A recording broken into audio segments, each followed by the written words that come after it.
കുമരകത്തെ മെത്രാൻകായൽ നികത്താൻ സർക്കാർ അനുമതി. 425 ഏക്കർ നിലം നികത്താനാണ് അനുമതി നൽകിയത്. കൊച്ചി കടമക്കുടിയിൽ ആശുപത്രിക്കായി നിലം നികത്താനും തെരഞ്ഞെടുപ്പ് പ്രഖ്യാപനത്തിന് തൊട്ടു മുൻപ് ഇറക്കിയ ഉത്തരവിലൂടെ റവന്യൂ വകുപ്പ് അനുമതി നൽകി.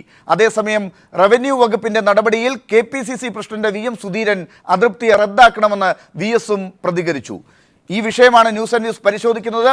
ചർച്ചയിൽ പങ്കെടുക്കുന്നത് CPM കേന്ദ്ര കമ്മിറ്റി അംഗം doctor Thomas Isaac, KPCC general secretary Shri PM Suresh Babu എന്നിവർ. ഡോക്ടർ തോമസ് ഐസക്, മാർച്ച് 1-2 തീയതികളിലായിട്ടാണ് ഈ നെൽവയൽ നികത്തുന്നതിന് 2 പ്രോജക്റ്റുകൾക്ക് കുമരകത്തും കൊച്ചിയിലുമായി അനുമതി നൽകിയിട്ടുള്ളത്.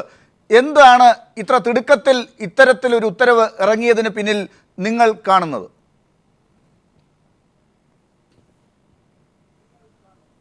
ഇത് കൊടിയ അഴിമതിയാണെന്ന് റവന്യൂ വകുപ്പ് ചെയ്തിരിക്കുന്ന ഈ കടുംവെട്ടെന്ന് പറയുന്നൊരു ഏർപ്പാടുണ്ടല്ലോ, സ്ലോട്ടർ ടാപ്പിംഗ്, ആ പണി ചെയ്തുകൊണ്ടിരിക്കുക. അല്ലെങ്കിൽ ഇവർക്ക് എന്തിനീ അവസാന നിമിഷം വന്നിട്ട് ഇതുവരെ ഇല്ലാത്ത തിടുക്കത്തിൽ ഇലക്ഷനിലേക്ക് പോകുമ്പോൾ പെരുമാറ്റച്ചട്ടം നിലവിൽ വരുന്നതിന് മുമ്പ് മെത്രാൻകായലിൽ ഈ ഒരു ടൂറിസം പ്രോജക്റ്റ് നടപ്പാക്കാൻ അനുവാദം കൊടുക്കുന്നത്? എൻവയറൺമെൻറ്റ് ക്ലിയറൻസ് കിട്ടിയിട്ടുണ്ടോ? ഇത് റംസാർ സൈറ്റാണ്. കഴിഞ്ഞ സർക്കാർ ഇത് പരിശോധിച്ച് ഇതുമായി മുന്നോട്ട് പോകാൻ പാടില്ല എന്ന് തീരുമാനിച്ചതാണ്. ആ തീരുമാനം മാറ്റുന്നതിന് പുതിയ എന്ത് പഠനം? കേന്ദ്ര സർക്കാരിൻ്റെ എൻവയോൺമെൻറ്റ് വകുപ്പിൻ്റെ ക്ലിയറൻസ് വേണ്ടതാണ്. കാരണം B1 കാറ്റഗറി പ്രൊജക്റ്റാണിത്. ഈ പ്രൊജക്റ്റ് എന്ന് പറയുന്നത് 417 ഏക്കർ വരുന്ന മെത്രാൻ കായൽ, അത് അവിടെ വലിയൊരു വമ്പൻ റിസോർട്ട്, 18 കുഴികളുള്ള വലിയൊരു ഈ കേരളത്തിലെ ഏറ്റവും വലിയ ഗോൾഫ് കോഴ്സ്, പിന്നെ വില്ലകളും അതിൻ്റെ സ്ട്രീറ്റുകളും സൗകര്യങ്ങളും, ഒരു ടൗൺഷിപ്പാണ്.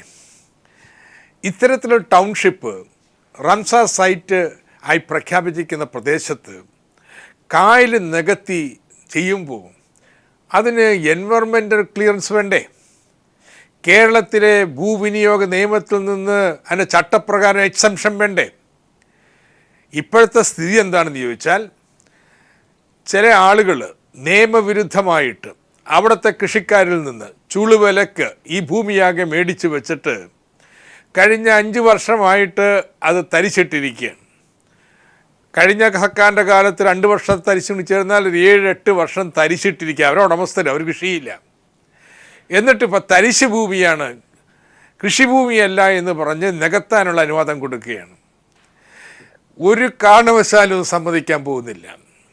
ഇന്ന് ഞാൻ അവിടെ പോയിരുന്നു, കുമരകത്ത് പോയിരുന്നു.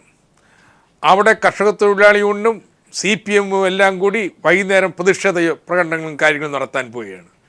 ഇപ്പോഴാണ് അറിഞ്ഞിരിക്കുന്നതേ, മാർച്ച് 1 ഈ പണി ഒപ്പിച്ചിട്ട് പരമരഹസ്യമായിട്ട് വെച്ചിരിക്കുകയാണ്. ഇതിൽ പരം ഇവരുടെ കള്ളത്തരത്തെ മനസ്സിലാക്കാൻ തെളിവെന്ത് വേണം?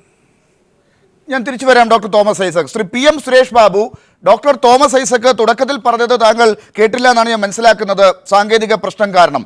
കഴിഞ്ഞ സർക്കാർ വേണ്ട എന്ന് വെച്ച കാര്യം പഠനം നടത്താതെയാണ് ഇപ്പോൾ ഈ ഉത്തരവ്. ഈ B1 കാറ്റഗറിയിൽ പെട്ട ഒരു പ്രോജക്റ്റാണിത്. ഇതിന് കേന്ദ്ര സർക്കാരിൻ്റെ അനുമതി ആവശ്യമുള്ളതാണ്. അഴിമതി അല്ലാതെ, കടും വെട്ടല്ലാതെ പിന്നെ എന്താണ് ഇത്? ഇത്തരത്തിൽ ഒരു ഉത്തരവ് ആർക്ക് വേണ്ടിയാണ് ഇറക്കിയത്? നിങ്ങളെല്ലാം അറിഞ്ഞിട്ടാണോ ഈ കാര്യം?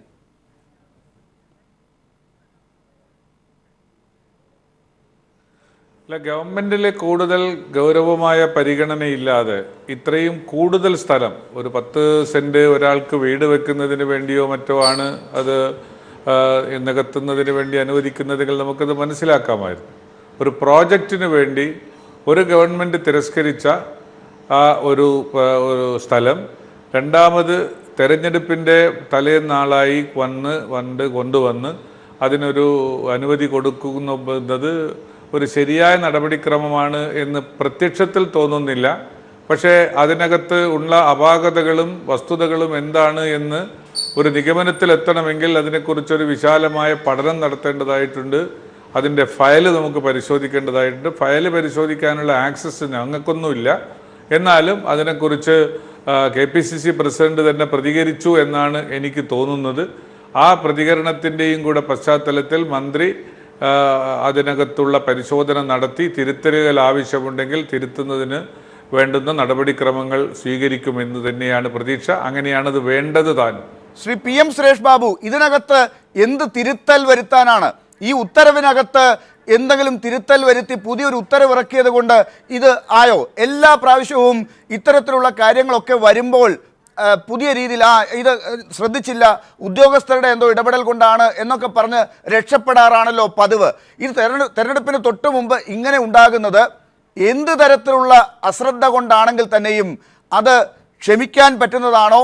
അഴിമതിയുടെ കറ പ്രതിപക്ഷം ചൂണ്ടിക്കാട്ടുമ്പോൾ അതിൽ നിന്ന് നിങ്ങൾക്ക് എല്ലാവർക്കും അങ്ങനെ പെട്ടെന്ന് അതിനെ അവഗണിച്ച് മുന്നോട്ട് പോകാൻ സാധിക്കുന്നതാണോ? നിങ്ങളെ ഇങ്ങനെ അഴിമതിയുടെ കുഴിയിലേക്ക് വീണ്ടും തള്ളിയിടുന്ന ഈ ഒരു കാര്യത്തെ ഗൗരവത്തോടു കൂടി എടുത്ത് തന്നെ വേണ്ട നടപടികൾ പാർട്ടി തലത്തിലും സർക്കാർ തലത്തിലും സ്വീകരിക്കേണ്ടതല്ലേ?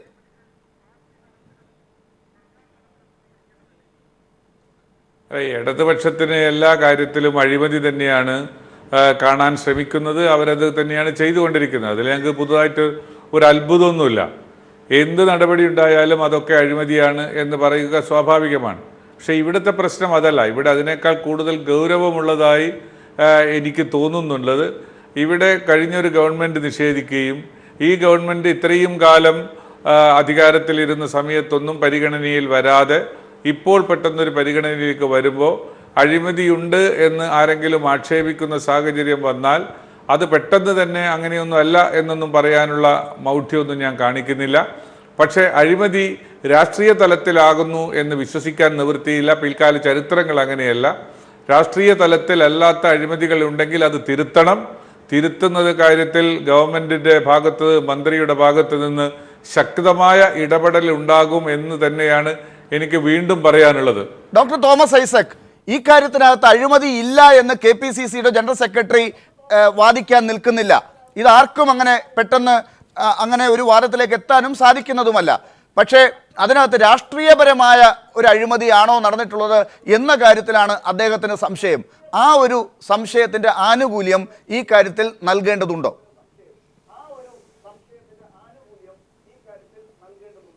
ഏതായാലും കേരളത്തിലെ ജനങ്ങളെ വോട്ടിന് വിടുന്നതിന് മുമ്പ് KPCC പ്രസിഡന്റ് രാഷ്ട്രീയക്കാരൻ്റെ അഴിമതിയാണോ ഉദ്യോഗസ്ഥൻ്റെ അഴിമതിയാണോ എന്ന് വ്യക്തമാക്കുമെന്ന് ഞാൻ പ്രതീക്ഷിക്കുകയാണ്. ചോദ്യങ്ങൾ വളരെ ലളിതമാണ്. ഇവിടെ നിയമം അനുശാസിക്കുന്ന പോലെ എൻവയറമെൻ്റൽ ഇമ്പാക്റ്റ് സ്റ്റേറ്റ്മെൻറ്റ് തയ്യാറാക്കാനുള്ള കമ്മിറ്റി രൂപീകരിച്ച് പഠനം നടത്തിയിട്ടുണ്ടോ ഇല്ലയോ? റംസാർ സൈറ്റിൽ ഇത്തരത്തിൽ ഇടപെടലിന് വേണ്ടിയുള്ള അനുമതികൾ കേന്ദ്ര സർക്കാരിൽ നിന്ന് വാങ്ങിയിട്ടുണ്ടോ ഇല്ലയോ? ഇതാണ് നമ്മൾ അറിയേണ്ട കാര്യം. ഇത് ചെയ്യാതെ ഇത്തരത്തിൽ അനുവാദം കൊടുത്തിരിക്കുന്നത് ക്രമവിരുദ്ധമാണ്. ഈ പെട്ടെന്നിങ്ങനെ തോന്നൽ വരാൻ അഴിമതിയല്ലാതെ വേറെന്ത് കാര്യം? ഏതായാലും ഇതിനുള്ള കാര്യം പറയട്ടെ. പക്ഷെ ഒന്ന് ഞാൻ പറയാം, ഈ അവസാനം മാസം റവന്യൂ വകുപ്പ് ചെയ്തുകൊണ്ടിരിക്കുന്ന അഴിമതി ചെറുതല്ല കേട്ടോ. സുരക്ഷ എൻ്റെ അവിടെ മണ്ഡലത്തിൽ എനിക്ക് നേരിട്ട് അറിയാവുന്നതാണ്. നമ്മുടെ കടത്തീരത്ത് ഒരുപാട് പുറമ്പോക്കുണ്ട്. മത്സ്യത്തൊഴിലാളികൾക്ക് പട്ടയം കൊടുക്കുന്നില്ല, അവർക്ക് വീട് വെക്കാനുള്ള അനുവാദം പോലും കൊടുക്കുന്നില്ല. ഈ പുറമ്പോക്ക് ഭൂമി തൊട്ടടുത്തുള്ള റിസോർട്ട് ഉടമകൾക്ക് നിസ്സാര വിലക്ക് കൊടുക്കുകയാണ്. വിലക്കല്ല, 1 ഏക്കർ ഇവിടെ കൊടുത്താൽ കേരളത്തിൽ എവിടെയെങ്കിലും 5 ഏക്കർ കൊടുക്കണം. പാലക്കാട് ഇത് പൊട്ടക്കുന്നിൻ്റെ മുകളിൽ 5 ഏക്കർ കൊടുത്ത് ആലപ്പുഴ കടപ്പുറത്ത് 1 ഏക്കർ എഴുതി ഇവർക്ക് കൊടുക്കുകയാണ്. ഇതൊക്കെ എന്തൊരു ഏർപ്പാട് നടക്കുന്നത്? ഇതിൻ്റെ വിലയെങ്കിലും നോക്കണ്ടേ? ഇപ്പോൾ ചെയ്തുകൊണ്ടിരിക്കുന്നത് എന്താണെന്നറിയാമോ? വയൽ നികത്താൻ അനുമതി കൊടുക്കുന്നു. അതിനിപ്പോൾ നിയമം അനുവദിക്കുന്നുണ്ട്. ഇപ്പോൾ കഴിഞ്ഞ നിയമസഭയിൽ കൊണ്ടുവന്നത് എങ്ങനെയാണെന്നറിയോ? അതിൻ്റെ ന്യായവിലയുടെ 30%.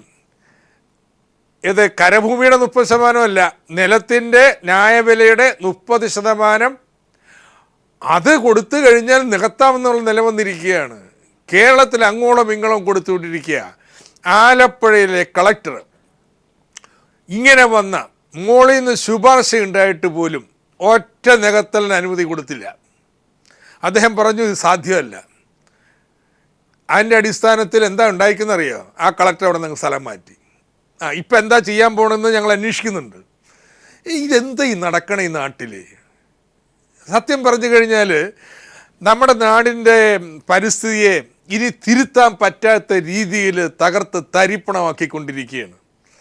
ഇത് ശക്തമായിട്ട് ഞാനിപ്പോൾ നിങ്ങൾക്കതിനൊന്നും പങ്കുണ്ടെന്നോ നിങ്ങളതിന് യോജിപ്പുണ്ടെന്നോ പോലും പറയില്ല. പക്ഷെ ഇത് ആരെങ്കിലും ചോദിക്കണ്ടേ? ഏതായാലും സുധീരൻ ചോദിച്ചത് നന്നായി. മന്ത്രി മറുപടി പറയണം.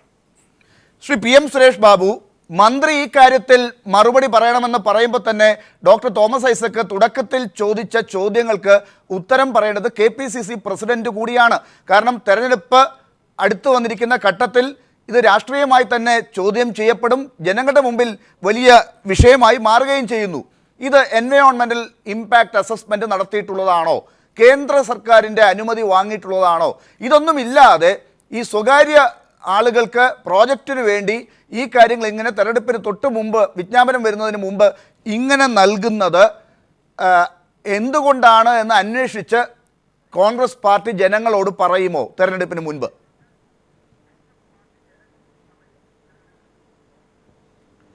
KPCC പ്രസിഡന്റ് തന്നെ ഈ കാര്യത്തിൽ മന്ത്രി വിശദീകരിക്കേണ്ടതായിട്ടുണ്ട് എന്ന് പറഞ്ഞിട്ടുണ്ടല്ലോ. അതിനേക്കാൾ കൂടുതലായിട്ട് എൻ്റെ ഭാഗത്ത് നിന്നൊരു പ്രഖ്യാപനമോ ഒരു നയ പ്രഖ്യാപനമൊന്നും ആവശ്യമില്ല. KPCC പ്രസിഡന്റ് തന്നെ പറഞ്ഞു ഇത് എങ്ങനെയാണെന്നുള്ളത് ഫയൽ നോക്കി പഠിച്ച് സംശയങ്ങൾ ദൂരീകരിച്ച് തരണം എന്ന് അദ്ദേഹം പറഞ്ഞിട്ടുള്ളത്. ആ പറഞ്ഞിട്ടുള്ള സാഹചര്യം വെച്ചുകൊണ്ട് തന്നെ ഇതിനകത്ത് രാഷ്ട്രീയമോ അല്ലാത്തയോ ആയ അഴിമതികളെക്കുറിച്ച് വല്ലതുമുണ്ടെങ്കിൽ പ്രതിപക്ഷത്തിന് അങ്ങനെ പറയാൻ, അങ്ങനെ ഒരു പ്രചാരണം നടത്താൻ അവസരം കൊടുക്കുന്ന തരത്തിൽ ഒരു സംഭവം ഫയലിലൂടെ ഉണ്ടായി എന്നുള്ളതാണ് ഇപ്പോഴത്തെ ഗൗരവതരമായ പ്രശ്നമെന്ന് ഞാൻ കണക്കാക്കുന്നു. തെറ്റായ വസ്തുതയാണെങ്കിലും അത്തരമൊരു പ്രചാരണം നടത്താനുള്ള ഒരു അവസരം പ്രതിപക്ഷത്തിന്റെ കയ്യിലേക്ക് ഇട്ടുകൊടുക്കുന്നത് ഇത് പ്രചാരണം നടത്തുന്നതിന് വേണ്ടി മാത്രമുള്ളതല്ല. മന്ത്രിക്ക് ഇന്ന് മാധ്യമങ്ങളോട് ഈ കാര്യത്തിൽ ഇങ്ങനെ നടന്നിട്ടില്ല എന്ന് പറയാൻ സാധിച്ചില്ല. ഈ വാർത്ത ഞാൻ കണ്ടിരിക്കുന്നു. ഈ വാർത്തയെക്കുറിച്ച് KPCC പ്രസിഡന്റാണ് ആദ്യം എന്നെ അറിയിച്ചത്. ഈ ഉത്തരവുണ്ടോ ഇല്ലയോ എന്നുള്ള കാര്യത്തിൽ മന്ത്രിക്ക് യാതൊരു സംശയവുമില്ല, അതിനെക്കുറിച്ച് അദ്ദേഹം പറഞ്ഞിട്ടുമില്ല. ഈ ഉത്തരവിൽ തന്നെ എന്താണ് പറയുന്നത് അങ്ങേക്ക് അറിയാവുന്നത് പോലെ, അങ്ങ് കണ്ടിട്ടുണ്ടാകുമെന്നാണ് കരുതുന്നത്. ഈ ഉത്തരവ് ഇതിനകം തന്നെ എല്ലാവർക്കും ലഭ്യമാണ്. ഈ പറയുന്ന സ്വകാര്യ കമ്പനിക്ക് കുമരകത്ത് 378 ഏക്കർ നിലം കൊടുക്കുന്നു. അതിന് കാരണം 2007 മുതൽ അവിടെ കൃഷിയില്ല എന്നുള്ളതാണ് കണ്ടെത്തിയിരിക്കുന്നത്. വിചിത്രമായ കാര്യമാണ്. പരിസ്ഥിതിയെ കുറിച്ചൊക്കെ ഇത്ര ലാഘവത്തോടു കൂടി നെൽവയൽ നികത്തുന്നതും കായൽ നികത്തുന്നതുമൊക്കെ ഇത്ര ലാഘവത്തോടു കൂടി VM സുധീരൻ എന്ന KPCC പ്രസിഡന്റ് ഉള്ളപ്പോൾ തന്നെ ഇങ്ങനെ നടത്തുന്നത് എന്തുകൊണ്ടാണെന്നുള്ളത് ഊഹിക്കാവുന്നതല്ലേ ഉള്ളൂ ഇത്തരത്തിലൊരു ഉത്തരവ് ഇറങ്ങുന്നത്. രണ്ടാമത്തെ ഉത്തരവിനെ കുറിച്ച് ഞാൻ പറയുന്നതുമില്ല. ശ്രീ PM സുരേഷ് ബാബു, സമയം പോകുന്നുള്ളത് കൊണ്ട് മാത്രം. ഇത്ര ലാഘവത്തോടുകൂടി പരിസ്ഥിതിയെ കൈകാര്യം ചെയ്യുന്നത് അഴിമതിക്ക് വേണ്ടിയല്ലാതെ പിന്നെ എന്തിനു വേണ്ടിയാണ്?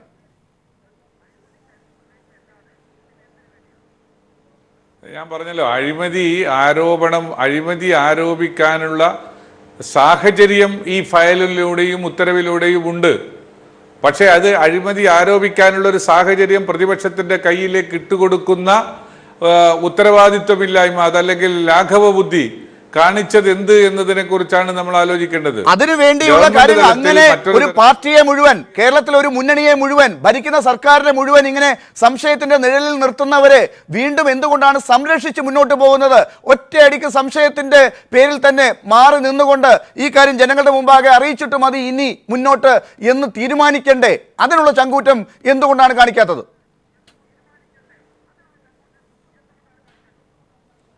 ഓരോ രംഗത്തും ഓരോരോ പാർട്ടികൾക്ക്, ഓരോരോ നേതാക്കന്മാർക്ക് അവരവരുടേതായ ഒരു ശൈലി ഉണ്ടല്ലോ. ആ ശൈലി, കാളപെറ്റെന്ന് പറയുമ്പോൾ കയറെടുക്കുക എന്നുള്ള സമീപനം UDF-നോ കോൺഗ്രസ് നേതൃത്വത്തിനോ ഇല്ല. കാര്യങ്ങളെക്കുറിച്ച് വളരെ വ്യക്തമായ പഠനം നടത്തും, വിശദമായി അതിനെക്കുറിച്ച് ആലോചിക്കും. എന്നിട്ട് അതിനകത്ത് സത്യസന്ധമായ നിലപാട് സ്വീകരിക്കുന്നതിനാവശ്യമായ ഘടകങ്ങൾ ഉണ്ടെന്ന് കണ്ടാൽ യാതൊരു മടിയും കൂടാതെ ആ കാര്യത്തിൽ ബഹുജന താല്പര്യം, ജനതാല്പര്യം, ജനസമക്ഷം നിൽക്കാൻ കഴിയുന്ന, പൊതുജനങ്ങളോട് കൂടുതൽ പ്രതിബദ്ധത കാണിക്കുന്ന തരത്തിലുള്ള തീരുമാനം മാത്രമേ കോൺഗ്രസ് രാഷ്ട്രീയവും UDF രാഷ്ട്രീയവും സ്വീകരിക്കുകയുള്ളൂ. ഡോക്ടർ തോമസ് ഐസക്, അതിനുള്ള സമയം ഇനി ഉണ്ട് എന്ന് കരുതുന്നുണ്ടോ? ഇതുവരെയുള്ള ചരിത്രം പരിശോധിച്ചാൽ ഇങ്ങനെയുള്ള ആരോപണങ്ങൾ വന്നപ്പോഴൊക്കെ പഠിച്ച് വേണ്ട നിലപാടുകളും നടപടികളും എടുത്തു എന്ന് നിങ്ങൾക്ക് ചൂണ്ടിക്കാട്ടാനുണ്ടോ? അത് ഇനി വീണ്ടും അവർക്ക് ജനങ്ങളുടെ മുമ്പാകെ കാണിക്കാനുള്ള അവസരമുണ്ടോ? അതാണോ ചെയ്യേണ്ടത്? എന്താണ് അടിയന്തരമായി ചെയ്യേണ്ടത്?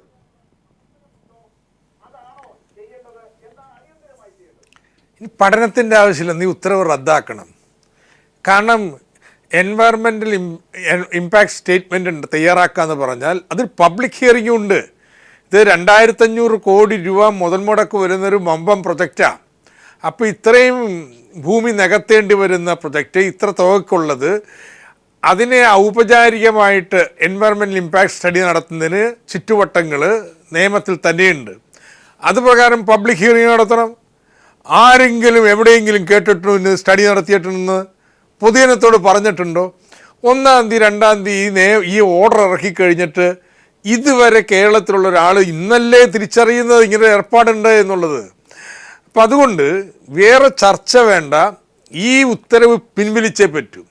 ഞാൻ പറഞ്ഞ ഈ ഉത്തരവ് മാത്രമല്ല, കേരളത്തിൽ നെൽവയൽ നികത്താൻ വേണ്ടിയിട്ട് കഴിഞ്ഞ 2 മാസങ്ങളിൽ റവന്യൂ വകുപ്പ് നടത്തിയിട്ടുള്ള ഉത്തരവുകൾ പരിശോധിക്കേണ്ടതുണ്ട്.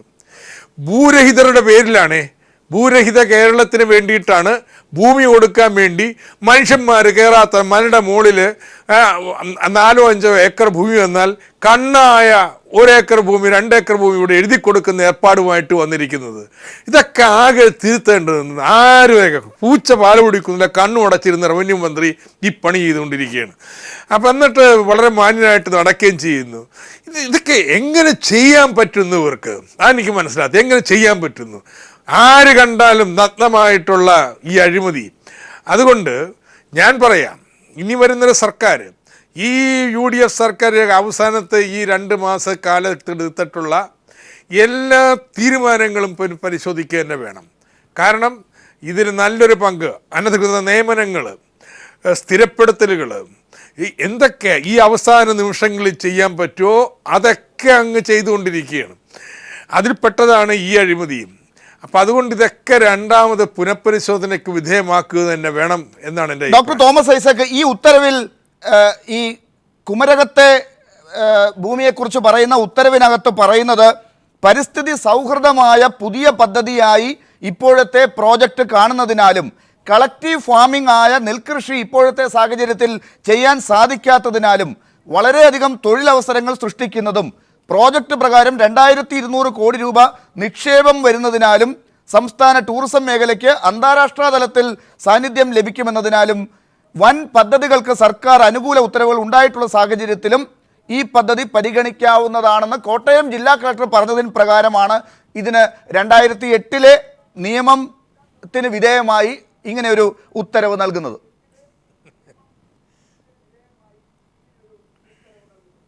ഒന്ന് കളക്ടർക്ക് ഇതിനുള്ള അധികാരമില്ല. ആരാ കളക്ടർ? ഇത് എൻവയറമെൻ്റ് ഇമ്പാക്റ്റ് ഒന്നും ഉണ്ടാക്കില്ലെന്ന് പറയാനായിട്ട്? റംസാർ സൈറ്റിൽ തോന്നിവാസം ചെയ്യാൻ അനുവാദം കൊടുക്കാൻ കളക്ടർക്ക് എന്താ അവകാശമെന്ന്? നിയമം കളക്ടർക്ക് ഈ അധികാരം കൊടുക്കുന്നില്ല. 1. 2, മറ്റിങ്ങനെ പ്രൊജക്റ്റുകൾ കൊടുത്തിട്ടുണ്ടെന്നാണ് പറയുന്നത്. എങ്കിൽ ആ പ്രോജക്റ്റിനോട് പരിശോധിക്കുക വേണ്ടത്. എൻവയറമെൻ്റ് ഇമ്പാക്ട് സ്റ്റേറ്റ്മെൻ്റ് ഇല്ലാത്ത ഈ പ്രോജക്റ്റുകൾക്ക് അനുവാദം നൽകിയിട്ടുണ്ടെങ്കിൽ. 3ാമത്തത്, ഇത് കൃഷി ചെയ്യുന്നില്ല, കൃഷിയോഗ്യമല്ല. കുട്ടനാട്ടിലെ ഏറ്റവും ഫലഭൂയിഷ്ടമായിട്ടുള്ള ഒരു നെൽവയൽ പ്രദേശമാണിത്. ഇന്ന് അവിടുത്തെ കർഷക തൊഴിലാളികൾ എന്നോട് നേരിട്ട് പറഞ്ഞതാണ്. ഏറ്റവും ഉയർന്ന ഉൽപ്പാദനക്ഷമത കിട്ടുന്ന പ്രദേശങ്ങളിലൊന്നാണ്. എന്താ ചെയ്തിരിക്കുന്നത്? ഈ റായ്സൽ കൈമയുമായിട്ട് ബന്ധപ്പെട്ടുള്ള ഈ ഗൾഫ് കമ്പനി ഇവിടുത്തെ ബിനാമികളിൽ നിന്ന് ഉപയോഗപ്പെടുത്തിക്കൊണ്ട് കൃഷിക്കാരിൽ നിന്ന് ഈ ഭൂമി മേടിച്ച് അവരുടെ പരിധി വെച്ചിരിക്കുകയാണ്. എന്നിട്ട് അവർ 5 വർഷം കൃഷി ചെയ്യുന്നില്ല.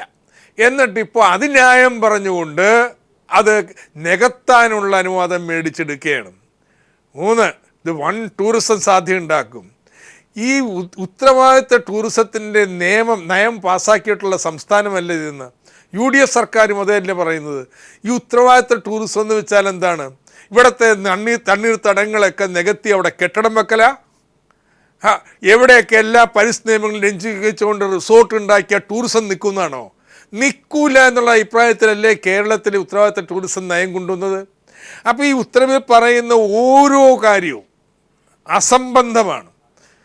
എന്തെങ്കിലും തൊടിന്യായം പറഞ്ഞിട്ട് ഇത്തരത്തിൽ അവസാന നിമിഷം ഈ പദ്ധതിക്ക് പച്ചക്കൊടി കാട്ടുമ്പോൾ ഇത് വെറുതെ ചെയ്യുന്നാവില്ല, ഒരു സംശയവും എനിക്ക്. ശ്രീ PM സുരേഷ് ബാബു, ഇപ്പോ ഡോക്ടർ തോമസ് ഐസക് പറഞ്ഞതുപോലെ തന്നെ ഈ ഒരു കാര്യം ഒക്കെ ഇതിനകത്ത് ഉത്തരവിൽ പറയുന്ന കാര്യങ്ങൾ ഓരോന്നും അങ്ങനെ പെട്ടെന്ന് ഒരു ഉദ്യോഗസ്ഥന് മാത്രം തീരുമാനിച്ച് അങ്ങനെ കടത്തിവിടാൻ പറ്റുന്ന കാര്യങ്ങളൊന്നുമല്ല. ഇതൊക്കെ നിങ്ങളെപ്പോലെയുള്ള പ്രത്യേകിച്ച് VM സുധീരനൊക്കെ പറയുന്ന ആദർശങ്ങളൊക്കെ നിലനിൽക്കുമ്പോൾ അവിടെ ഒന്നും ചർച്ച ചെയ്യാതെ ഇങ്ങനെ ഒരു ഉത്തരവ് വന്നിട്ടുണ്ടെങ്കിൽ, തെരഞ്ഞെടുപ്പിന് തൊട്ടു മുമ്പ് വന്നിട്ടുണ്ടെങ്കിൽ ഈ വിവാദങ്ങളൊക്കെ ഉണ്ടാകുമെന്ന് മനസ്സിലാക്കിയവർ തന്നെയാണ്, അതിനെ നേരിടാൻ പറ്റുന്ന ചങ്കൂറ്റമുള്ളവരും ഒക്കെ തന്നെയാണ്. അതങ്ങനെ ലാഘവത്തോടു കൂടി കാണാൻ പറ്റുന്നതാണോ? ഈ അവസാന നിമിഷങ്ങളിലും മണിക്കൂറുകളിലും വന്ന എല്ലാ ഉത്തരവുകളും വരുന്ന സർക്കാർ പരിശോധിക്കണം എന്നുകൂടി ഡോക്ടർ തോമസ് ഐസക് പറയുന്നുണ്ട്. ഇത് ഇവിടെ മാത്രം ഒതുങ്ങുന്നതല്ല എന്നും. നിങ്ങൾക്കും അതേ അഭിപ്രായമാണോ?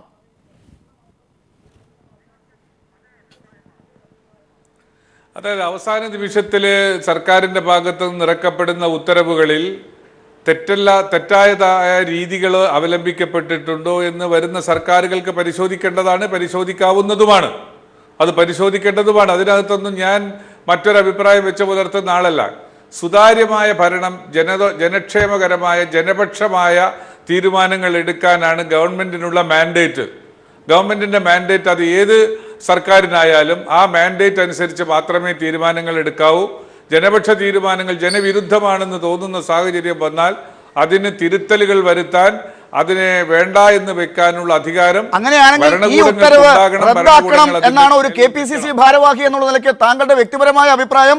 ഒപ്പം തന്നെ KPCCയും ഈ പറഞ്ഞ രീതിയിലേക്ക് ഇനി അങ്ങനെ ഒരു ചർച്ച കൊണ്ടുപോകുമോ? ഈ ഉത്തരവ് റദ്ദാക്കാൻ നിങ്ങൾ പ്രത്യക്ഷത്തിൽ അനുകൂലിക്കുകയാണോ? അതല്ല, ഞാൻ ഈ ഉത്തരവ് കണ്ടിട്ടില്ല, ഞാൻ ഈ ഉത്തരവിനെ കുറിച്ച് പഠിച്ചിട്ടില്ല. ഇവിടെ രൂപീകൃതമായ ഇത്രയും നേരം ഇത് കാണാതെയാണ് നമ്മൾ ചർച്ച ചെയ്തത്. ഇതാണ് ഈ ഉത്തരവിൽ ഉള്ളതെങ്കിൽ ഇത് റദ്ദാക്കണമെന്ന് തന്നെയാണോ അങ്ങ് കരുതുന്നത്? അല്ല, അതിന്റെ വശങ്ങളെല്ലാം പഠിച്ചുകൊണ്ട് ഒരു തീരുമാനം പറയാമെന്ന് മന്ത്രി തന്നെ പറഞ്ഞിട്ടുണ്ട്. സോ ഈ മന്ത്രിക്കാണോ വീണ്ടും ഈ തന്റെ മുന്നിൽ വന്ന രണ്ട് ഉത്തരവുകളാണ് നമ്മൾ ഇപ്പോൾ കണ്ടെത്തിയിരിക്കുന്നത്. ഈ ഉത്തരവുകൾ ഒന്നും നോക്കാതെ കണ്ണടച്ചൊപ്പിട്ടു എന്ന് തൽക്കാലമെങ്കിലും പറയേണ്ടി വരുന്ന ഈ മന്ത്രി പറയുന്നതാണോ ഇനിയും നിങ്ങൾ വിശ്വസിച്ച് മുന്നോട്ട് പോകാൻ പോകുന്നത്? അതല്ല, ഗവൺമെന്റിനകത്ത് ഉത്തരവിറക്കുന്നതിന് ആധികാരികമായി ഭരണഘടനാപരമായ അവകാശമുള്ളത് മന്ത്രിയാണ്. ആ മന്ത്രിയോട് ഈ കാര്യത്തിൽ വിശദീകരണം പോലെ KPCC പ്രസിഡന്റ് ആവശ്യപ്പെട്ടിട്ടുണ്ട്. അതുകൊണ്ട് തീർച്ചയായും അതിനകത്ത് ആവശ്യമുള്ള ജനപക്ഷ തീരുമാനങ്ങൾ ഉണ്ടാകും. കളക്ടറുടെ പേരിൽ നടപടിയെടുക്കണം, കളക്ടർക്ക് അധികാരമില്ലാത്ത കാര്യങ്ങളാണ് ചെയ്തതെന്ന് ഡോക്ടർ തോമസ് ഐസക് ഇപ്പോൾ ചൂണ്ടിക്കാട്ടി. അങ്ങനെയുള്ള കാര്യങ്ങളിലേക്ക് ഉടൻ തന്നെ ഇടപെടേണ്ടേ മുഖ്യമന്ത്രി ഉൾപ്പെടെയുള്ളവർ?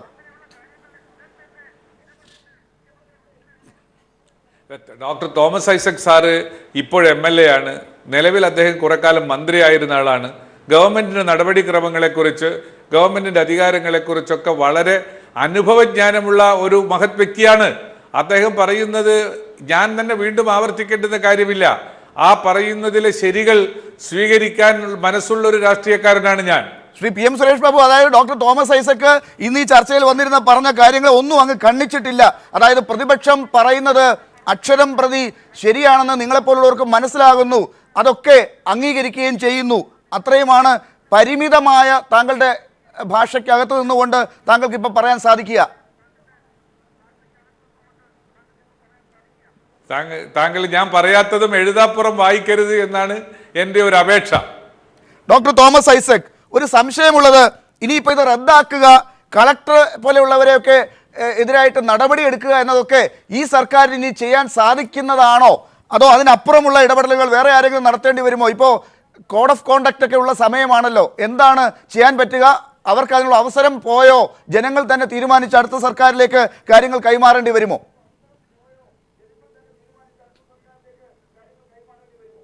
അല്ല, ഈ കളക്ടർമാരെന്നൊക്കെ മോശമാണെന്ന് ഞാൻ പറയില്ല. ഞാൻ ആലപ്പുഴ കളക്ടറെ കുറിച്ച് പറഞ്ഞു. ഇപ്പോൾ ഈ കോട്ടയം കളക്ടർ, അദ്ദേഹത്തെ എനിക്കറിയത്തില്ല. എനിക്ക് മനസ്സിലാവുന്നില്ല ഈ കളക്ടർക്ക് എന്ത് പ്രത്യേക ജ്ഞാനം, ദൈവജ്ഞാനം, പരിസ്ഥിതി പ്രത്യാഘാതങ്ങൾ ഉണ്ടാക്കില്ലെന്ന് പറയാനായിട്ട്. ആലപ്പുഴ കളക്ടർ ചെയ്തതിൻ്റെ നേർ വിപരീതമാണ് കോട്ടയം കളക്ടർ. വലിയൊരു അഴിമതിക്ക് അദ്ദേഹം കൂട്ടുനിൽക്കുകയാണെന്നാണ് എൻ്റെ പക്ഷം. ഇപ്പോൾ സുരേഷ് ബാബുവിനോട് ഞാൻ പറയുന്നതിന് അദ്ദേഹം എതിർക്കുന്നില്ല. സത്യം പറഞ്ഞു കഴിഞ്ഞാൽ സുരേഷ് ബാബു വാദിക്കാൻ പ്രയാസമാണ്. കാരണം ഞാൻ പറയുന്ന പോലെയാണ് കാര്യങ്ങളെങ്കിൽ ആ ഒരു നമുക്കൊരു അങ്ങനെ ഒരു സമീപനം അദ്ദേഹത്തിന് അംഗീകരിച്ചു. ഞാൻ പറയുന്നത് ശരിയാണെങ്കിൽ അത് തെറ്റാണ് അദ്ദേഹം പറയുന്നു. ഇതങ്ങനെയാണോ എന്ന് പരിശോധിക്കണമെന്ന് മാത്രമേ അദ്ദേഹത്തിന് നിർബന്ധമുള്ളൂ. യഥാർത്ഥത്തിൽ യോജിച്ച നിലപാടെടുക്കേണ്ടതാണെന്ന് ഈ നടക്കുന്ന പരിസ്ഥിതി കാര്യങ്ങളിലെങ്കിലും ഈ അവസാന നിമിഷം നടക്കുന്ന തട്ടിപ്പ് ഏർപ്പാട് ഇതിനെതിരായിട്ട് ഒരു ജാഗ്രത പുലർത്തിയില്ലെങ്കിൽ നമ്മുടെ കേരളത്തെ നമുക്ക് രക്ഷിക്കാൻ പറ്റത്തില്ല നാളത്തേക്ക്.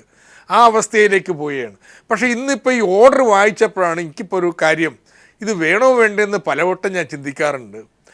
ഞാനത് അങ്ങനെ വാദിക്കാറുണ്ടായിരുന്നു. എന്താണെന്ന് വെച്ച് കഴിഞ്ഞാൽ ഈ ഭൂമി തരിശിട്ട് കഴിഞ്ഞാൽ അത് നോട്ടീസ് കൊടുത്ത് സർക്കാർ ഉടമസ്ഥയല്ല, കൃഷി ചെയ്യാനുള്ള അവകാശം സർക്കാർ ഏറ്റെടുക്കാനുള്ള നിയമനിർമ്മാണം വേണം ഭൂവിനിയോഗ നിയമത്തിൽ. കാരണം ചിലപ്പോൾ കോർപ്പറേറ്റുകൾ ബിനാമി പേരിൽ ഒരുപാട് ഭൂമി കേരളത്തിൽ മേടിച്ചിട്ടിരിക്കുകയാണ്.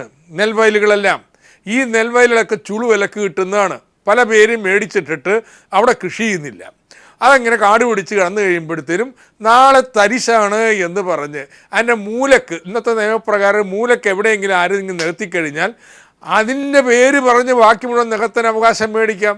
എന്ത് വലിയ കൊള്ളലാഭമാണ് ഇവർ അടിച്ചുകൊണ്ടിരിക്കുന്നത്. അപ്പോൾ സർക്കാർ ഭൂവിനിയോഗ നിയമം മാത്രം പോരാ, അതിനൊരു ഭേദഗതി വേണം. ഇത്തരത്തിൽ കോർപ്പറേറ്റുകൾ വാങ്ങി കൂട്ടിയിട്ടിരിക്കുന്ന ഭൂമികൾ കൃഷി ചെയ്യുന്നില്ലെങ്കിൽ സർക്കാർ കൃഷി ചെയ്യുന്നതിന് വേണ്ടി മറ്റാളെ ഏൽപ്പിച്ചു കൊടുക്കാം. കുടുംബശ്രീയുടെ അയൽക്കൂട്ടങ്ങളാവാം, അല്ലെങ്കിൽ പാടശേഖര സമിതികൾക്കാവാം.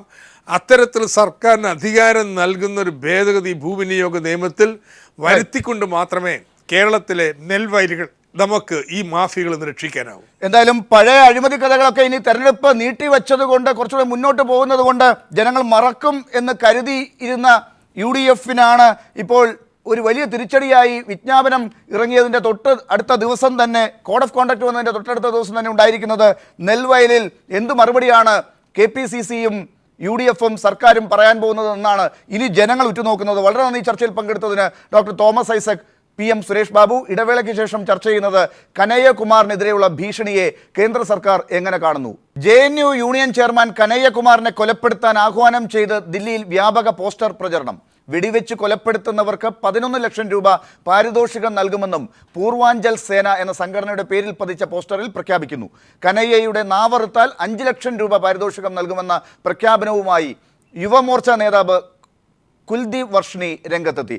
ഈ വിഷയം ചർച്ചയിൽ പങ്കെടുക്കുന്നത് BJP വക്താവ് അഡ്വക്കേറ്റ് JR പത്മകുമാർ, CPM നേതാവ് മുഹമ്മദ് റിയാസ് എന്നിവർ. ശ്രീ JR പത്മകുമാർ, ഇപ്പോൾ കനയ്യകുമാറിനെ പോലെ ഒരാൾക്കെതിരായി ഇന്ന് രാവിലെ മുതൽ ഉണ്ടായ ഈ ഭീഷണിക്കൊടുവിൽ കേന്ദ്ര സർക്കാർ എന്ത് നടപടിയാണ് ഭീഷണി നടത്തിയ ആളുകൾക്കെതിരെ എടുത്തിട്ടുള്ളത്? അല്ല, ആദ്യമേ തന്നെ താങ്കൾ പറഞ്ഞു അവിടെ ഏതോ ഒരു സംഘടനയുടെ പേരിൽ പോസ്റ്റർ വെച്ചിട്ടുണ്ട്. പോസ്റ്റർ വെച്ചവർക്കെതിരായിട്ട് നടപടി പോലീസ് അന്വേഷിക്കും, നടപടി എടുക്കും. അതിലേക്കത്തില്ല. ഞങ്ങൾ സംശയിക്കുന്നത് ഈ പോസ്റ്ററിൻ്റെ പിന്നിൽ ഇടതുപക്ഷമായിരിക്കും എന്നുള്ളതാണ്. കാരണം ഇപ്പോൾ സംസ്ഥാനങ്ങളിലൊക്കെ തിരഞ്ഞെടുപ്പ് നടക്കാനുള്ള സാഹചര്യം വരുമ്പോൾ അപ്പോൾ അതിന് അനുകൂലമായിട്ടൊരു രാഷ്ട്രീയ അന്തരീക്ഷം ഉണ്ടാക്കിയെടുക്കുന്നതിന് വേണ്ടിയുള്ള ശ്രമമാണ്. അല്ലാതെ ഞങ്ങളെ സംബന്ധിച്ചിടത്തോളം ജനാധിപത്യപരമായ രീതിയിൽ ഞങ്ങൾക്കെതിരായിട്ടുള്ള ആരോപണങ്ങളായാലും രാജ്യത്തിനെതിരായിട്ടുള്ള ആരോപണങ്ങളായാലും ജനാധിപത്യപരമായ രീതിയിൽ നേരിടുക എന്നുള്ളതാണ്. അതല്ലാതെ ആരെയും മറ്റു രീതിയിൽ കൈകാര്യം ചെയ്യണമെന്നൊരു ആഗ്രഹവും നമുക്കില്ല. പക്ഷേ ശ്രീ JR പത്മകുമാർ, അങ്ങനെ ജനാധിപത്യപരമായി പെരുമാറിയതിനാണോ ഇന്ന് ഈ കുൽദീപ് വർഷ്ണി എന്ന യുവമോർച്ച നേതാവിന് എതിരെ UP-യിൽ നിങ്ങൾ പാർട്ടിപരമായ നടപടിയെടുത്തത്? അല്ല, അത് നമുക്കറിയാലോ. എല്ലാ ഭാരതീയ ജനതാ പാർട്ടികളിൽ ധാരാളം ആളുകളുണ്ട്. ലോകത്ത് തന്നെ ഏറ്റവും വലിയൊരു രാഷ്ട്രീയ പ്രസ്ഥാനമാണ് അംഗസംഖ്യയുടെ രംഗം വെച്ച് നോക്കിയാൽ. അങ്ങനെ നോക്കുമ്പോൾ ഏതെങ്കിലും ഒരു പ്രദേശത്ത് ഏതെങ്കിലും ഒരു പ്രവർത്തകൻ പാർട്ടി ചട്ടക്കൂട്ടിന് പുറത്തു പോകുന്ന രീതിയിൽ എന്തെങ്കിലും പ്രവർത്തനം ഉണ്ടായാൽ അതിനെതിരായിട്ട് നടപടിയെടുക്കുക. അപ്പോൾ അവിടെയാണ് നമ്മൾ മനസ്സിലാക്കേണ്ടത്. അത്തരത്തിലൊരു വീഴ്ച ഒരു പാർട്ടി പ്രവർത്തകൻ്റെ ഭാഗത്ത് നിന്ന് വരുമ്പോൾ പാർട്ടി എന്ത് നിലപാടെടുത്തു എന്നുള്ളതാണ് ഏറ്റവും പ്രധാനപ്പെട്ടത്. എല്ലാ പാർട്ടിയിലും അതുകൊണ്ട്. ഇപ്പോൾ ഞാൻ ചോദിക്കട്ടെ, കേരളത്തിൽ CPM-ൻ്റെ സെക്രട്ടേറിയറ്റ് എന്ന് പറഞ്ഞാൽ മറ്റു പാർട്ടികളുടെ സംസ്ഥാന ഭാരവാഹിക്ക് തുല്യമാണ്. MM മണിക്കെതിരെ പറഞ്ഞ കാര്യങ്ങൾ ഇപ്പോൾ ഈ അടുത്ത കാലത്ത് പലയിടത്തും പറഞ്ഞിട്ടുള്ള കാര്യങ്ങൾ മാർക്സിസ്റ്റ് പാർട്ടിയുടെ ഔദ്യോഗിക നിലപാടായിട്ട് നമുക്ക് സ്വീകരിക്കാൻ കഴിയുമോ? SFIയുടെ തന്നെ ഒരു ജില്ലാ നേതാവ് TP ശ്രീനിവാസനെതിരായിട്ട് നടത്തിയ പെരുമാറ്റം ഇന്ന് ഹൈക്കോടതി ബെയിൽ അതൊക്കെ വേണമെങ്കിൽ അവരുടെയൊക്കെ ഔദ്യോഗിക നിലപാടായി നമുക്ക് ചർച്ചയിൽ പങ്കെടുത്ത് പറയേണ്ടി വരും. ആ പാർട്ടികളൊക്കെ അതിന് ഉത്തരം പറയേണ്ടത് തന്നെയാണ് എന്നാണ് എന്റെ അഭിപ്രായം. ഈ ചർച്ചയിൽ ഞാനിപ്പോൾ താങ്കളോട് ചോദിക്കുന്നത്, BJPയുടെ ഒരു ഉത്തരവാദിത്തപ്പെട്ട സ്ഥാനത്തിരുന്ന ആളാണ് കുൽദീപ് വർഷ്ണി. അദ്ദേഹം പറഞ്ഞത് എന്താണ്? ഈ കനയ്യകുമാറിന്റെ നാക്കറുത്താൽ 5 ലക്ഷം രൂപ എന്നാണ് പറഞ്ഞത്. അത് പറഞ്ഞ ആൾക്കെതിരെ നിയമപരമായി ഒരു നടപടിയുമില്ല. ഈ ദേശത്തിന് വേണ്ടി, ഇന്ത്യക്കകത്ത് സ്വാതന്ത്ര്യം വേണം, ഇന്ത്യയാണ് എൻ്റെ രാജ്യം എന്ന് പ്രസംഗിച്ചുകൊണ്ടിരിക്കുന്ന കനയ്യകുമാറിൻ്റെ ജീവന് വേണ്ടി, നാക്കിന് വേണ്ടിയാണ് ഈ കുൽദീപ് വർഷ്ണി ഇപ്പോൾ രംഗത്തെത്തിയത്. ആ നാക്ക് നിങ്ങൾ ഇപ്പോഴും സംരക്ഷിച്ചു നിർത്തിയിരിക്കുകയാണ്. അല്ല, അങ്ങനെയല്ല. ഇപ്പോൾ ഇത് നിങ്ങൾ പറഞ്ഞതനുസരിച്ചാണെങ്കിൽ യു പിയിലെ പശ്ചിമ ബംഗാളിലെയോ ആരാണ് ഇത് ചെയ്തിട്ട് ഇങ്ങനെ ഒരു പ്രസ്താവന ഇറക്കിയെന്ന് പറഞ്ഞു. പാർട്ടി തലത്തിൽ അദ്ദേഹത്തിന് നടപടി എടുത്തിട്ടുണ്ട്. അത് ഒരു സംസ്ഥാനത്തിൻ്റെ ക്രമസമാധാനവുമായി ബന്ധപ്പെട്ട പ്രശ്നങ്ങളാണ്, ലാ ആൻഡ് ഓർഡറുമായി ബന്ധപ്പെട്ട പ്രശ്നമാണ്. ആ സംസ്ഥാനങ്ങൾക്ക് നിയമപരമായി നടപടിയെടുക്കാം. പിന്നെ താങ്കൾ പറഞ്ഞതുപോലെ ഈ ഇന്ത്യക്ക് അകത്തു നിന്നുള്ള സ്വാതന്ത്ര്യം അതൊക്കെ ഇപ്പം പറയുന്നത് ഇത് ഒരു വളരെ ഈ ഇന്ത്യയിൽ ഉണ്ടായിട്ടുള്ള ജനങ്ങളുടെ ഇടയിൽ നിന്നിട്ടുള്ള സമ്മർദ്ദത്തിൻ്റെ പരമായി കനയ്യ ഉൾപ്പെടെയുള്ള ആളുകൾക്ക് വലിയൊരു മാറ്റം വന്നിട്ടുണ്ട്. ആ ഒരു മാറ്റമാണ് നിങ്ങളിപ്പോൾ സൂചിപ്പിച്ചത്. അതിന് മുന്നേ നിങ്ങൾ ആലോചിക്കുക, ഈ JNUയുടെ ചരിത്രം എടുത്ത് പരിശോധിച്ചു നോക്കിയാൽ ഒരു സമയമെങ്കിലും ഇന്ത്യക്ക് വേണ്ടിയിട്ട് ഞാൻ പറയട്ടെ, എനിക്ക് സമയം തരണം, പോരാടി മരിച്ചിട്ടുള്ള ജവാന്മാർക്കെതിരെ അവർക്ക് ആദരാഞ്ജലി അർപ്പിച്ചുകൊണ്ട് ഒരു പരിപാടി സംഘടിപ്പിച്ചിട്ടുണ്ടോ? ഇപ്പോൾ സൈനികരെ ഞാൻ ആദരിക്കുന്നു. കനയ്യകുമാറിന്റെ നേരെ വന്ന ഭീഷണിയാണ്. ഞാൻ അത് പറയുമ്പോൾ അങ്ങേ എതിർക്കുന്നില്ല, അങ്ങ് പറഞ്ഞ ആ കാര്യത്തെ ഞാൻ മുഖവിലേക്ക് എടുക്കുന്നു. പക്ഷേ ശ്രീ JR പത്മകുമാർ, ഈ 11 ലക്ഷം രൂപ പാരിതോഷികം പറഞ്ഞത് ഈ പൂർവാഞ്ചൽ സേന എന്ന് പറയുന്ന ഡൽഹിയിലെ ഒരു ആദിത്യ ശർമ്മയാണ്, അതിൻ്റെ പ്രസിഡന്റായ ആദിത്യ ശർമ്മയാണ്. അദ്ദേഹം പിന്നെയും മാധ്യമങ്ങളോട് അത് ആവർത്തിച്ചിട്ടുണ്ട്. അദ്ദേഹത്തിനെതിരെ നിയമപരമായി ഒരു നടപടിയും ഇതുവരെയും എടുത്തിട്ടില്ല എന്ന് മാത്രമല്ല, ഇന്ന് വൈകുന്നേരം VK സിംഗ് എന്ന നിങ്ങളുടെ വലിയ രാജ്യസ്നേഹിയായ മന്ത്രി ഈ കനയ്യകുമാറിനെ കുറിച്ച് പറഞ്ഞിരിക്കുന്നത്, ഈ രോഹിത് വെമുലയെ കുറിച്ച് പ്രചോദനം ഉൾക്കൊള്ളുന്ന ആളാണ് ഈ കനയ്യകുമാർ. ആ കനയ്യകുമാറിന് ഇങ്ങനെയൊക്കെ സംഭവിച്ചത് അത്ഭുതപ്പെടേണ്ടതില്ല എന്നാണ്. അല്ല, അപ്പോൾ താങ്കൾ പറയുന്ന ഈ അഭിപ്രായ സ്വാതന്ത്ര്യത്തിൻ്റെ നമ്മൾ മുറുകെ പിടിക്കുമ്പോൾ വിമലയെ കുറേ പേർ ആരാധിക്കുമ്പോൾ വിമലയുടെ നിലപാടുകൾ തെറ്റാണെന്ന് പറയാനുള്ള അവകാശം എനിക്കുമുണ്ട്, അതിന് അങ്ങനെ ചിന്തിക്കുന്നവർക്കുമുണ്ട്, VK സിംഗിനുമുണ്ട്. അതിലെന്താ തെറ്റ്? പക്ഷേ ഒരു വധഭീഷണി ഒരിടത്തൊന്നും വന്നില്ല. ഈ VK സിംഗിനെതിരായിട്ട് ഒരു പോസ്റ്ററും ഒരിടത്തും കണ്ടില്ല. അങ്ങനെ ഒരു പോസ്റ്റർ ഇറക്കിയാൽ ഉടനെ അയാളെ പിടിച്ച് രാജ്യദ്രോഹി എന്ന് പറഞ്ഞ് നിങ്ങൾ അകത്തിടുകയും ചെയ്യും. ഇപ്പൊ ഈ കനയ്യകുമാറിനെതിരായിട്ടുള്ള പോസ്റ്ററുകൾ പതിച്ച ആളുകൾക്കെതിരെ ഏത് പോലീസാണ് എവിടെയെങ്കിലും ഒരു നടപടി എടുത്തത്? അല്ല, ഒന്ന് പറയുമ്പോൾ വേറൊന്നിലേക്കുള്ള ചാട്ടമല്ല. നമ്മൾ സംസാരിച്ചപ്പോൾ ഈ ബമുലയെ ഒരു ഐക്കോണായിട്ട് കാണാൻ ആഗ്രഹിക്കുന്നവരുണ്ടാവും, അതല്ല അയാളുടെ നിലപാടുകൾ തെറ്റാണെന്ന് ചിന്തിക്കുന്ന ആളുകളുണ്ടാവും. ഭീഷണികൾ പറയുന്ന ആളുകളെ സംരക്ഷിക്കുന്നത് എന്തിനാണ്? അല്ലല്ല, ആര് സംരക്ഷിക്കുന്നു? ഇതിനെ സംബന്ധിച്ച് ഏതെങ്കിലും പരാതി, എവിടെയെങ്കിലും ഒരു പോസ്റ്റർ കണ്ടുകൊണ്ട് കേസെടുക്കാൻ പറ്റുമോ? പരാതി കിട്ടിയിട്ടാണോ ഈ കനയ്യകുമാറിനെ അവിടെ നിന്ന് പിടിച്ചോണ്ട് പോയത്? അതല്ലെങ്കിൽ മറ്റുള്ള സ്ഥലങ്ങളിൽ ഒക്കെ ഈ കേസുകളെല്ലാം എടുത്തിട്ടുള്ളത് ഈ പരാതി കിട്ടിയതിനു ശേഷമാണോ? ഇതൊക്കെ രാജ്യദ്രോഹമാണെന്ന് കണ്ടെത്തി നിങ്ങൾ അവതരിപ്പിക്കുകയായിരുന്നല്ലോ. അല്ല, രണ്ട് കാര്യങ്ങളുണ്ട്. ഒന്ന്, എവിടെയെങ്കിലും ഒരു പോസ്റ്റർ കണ്ടുകൊണ്ട് നടപടി എടുക്കാൻ പറ്റില്ല. ആ പോസ്റ്ററിൻ്റെ അടിസ്ഥാനത്തിൽ ആരെങ്കിലും പരാതി കൊടുത്താൽ ആ പരാതിയുടെ അടിസ്ഥാനത്തിൽ നടപടിയെടുക്കും. അതേപോലെ തന്നെ പോലീസിന് സുവോപോട്ട കേസെടുക്കാൻ പറ്റും. ഈ രാജ്യത്തിനെതിരായിട്ടുള്ള ഈ ശ്രീ JR പത്മകുമാർ, അങ്ങ് ഒരു അഡ്വക്കേറ്റ് ആണ്. വഴിയിൽ ഒരിടത്ത് ഞാൻ ഒരാളെ കൊല്ലാൻ പോകുന്നു എന്ന് ഒരാൾ എൻ്റെ മൊബൈൽ നമ്പരും ഒക്കെ എഴുതി വെച്ചുകൊണ്ട് അയാൾ ആഹ്വാനം നടത്തിക്കഴിഞ്ഞാൽ അയാൾ കൊന്നതിന് ശേഷമേ നടപടി എടുക്കൂ എന്നാണോ നിയമം പറയുന്നത്? തീർച്ചയായിട്ടും നടപടിയെടുക്കുമ്പോൾ ഈ ഇതിനെ സംബന്ധിച്ച് പോലീസ് ഡൽഹി ഗവൺമെൻറ്റിൻ്റെ ഡൽഹിയിലെ ഇതുമായി ബന്ധപ്പെട്ട പോലീസിന് ശ്രദ്ധയിൽപ്പെട്ടിട്ടുണ്ടെങ്കിൽ തീർച്ചയായിട്ടും ഡൽഹി പോലീസ് നടപടിയെടുക്കും. അല്ലെ, ഒരു സംശയം. ശ്രീ മുഹമ്മദ് റിയാസ്, ഡൽഹി പോലീസ് ഈ വധഭീഷണിയൊക്കെ നടത്തിയ ആളുകൾക്കെതിരെ നടപടി എടുക്കും എന്നാണെന്നുള്ളതിനെ കുറിച്ച് ഉറപ്പൊന്നുമില്ല. ആ നടപടിക്ക് വേണ്ടി കാത്തിരിക്കുകയാണോ ഈ നിമിഷത്തിൽ എല്ലാവരും ചെയ്യേണ്ടത്? കനയ്യകുമാറിനെതിരെ വന്ന വധഭീഷണിക്കെതിരെ കേന്ദ്ര സർക്കാർ ഇങ്ങനെയാണോ പെരുമാറേണ്ടിയിരുന്നത്?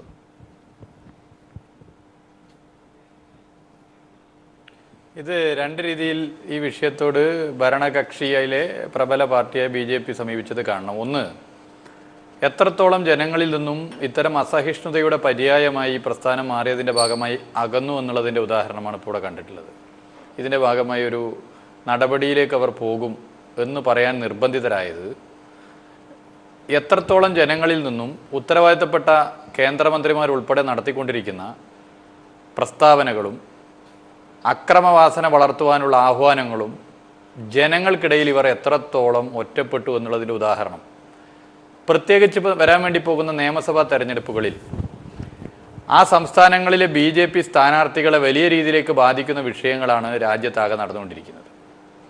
കേരളത്തിലെ BJPയുടെ നേതാക്കന്മാർ ഒരിക്കലും ആഗ്രഹിക്കുന്നില്ല രാജ്യത്ത് JNU വിഷയമായിക്കോട്ടെ, രോഹിത് വെമുല വിഷയമായിക്കോട്ടെ, നേരത്തെയുള്ള പൗരാവകാശ ലംഘനങ്ങൾ നടത്തുന്ന നിലപാടുകൾ, എന്ത് ഭക്ഷിക്കണം, ഏത് സംഗീതം കേൾക്കണം, ഏത് പുസ്തകം വായിക്കണം എന്നീ വിഷയങ്ങളിൽ ഉൾപ്പെടെ കയറി ഇടപെടുന്ന രീതികൾ, ഇത് ഇനിയും ആവർത്തിക്കണമെന്ന് കേരളത്തിലെ BJP ഒരിക്കലും ആഗ്രഹിക്കില്ല. കാരണം കേരളത്തിലെ BJPയെ സംബന്ധിച്ചിടത്തോളം വരാൻ വേണ്ടി പോകുന്ന നിയമസഭാ തെരഞ്ഞെടുപ്പിൽ കുറച്ച് വോട്ട് കിട്ടണമെന്ന് ആഗ്രഹം ഉണ്ടാവും.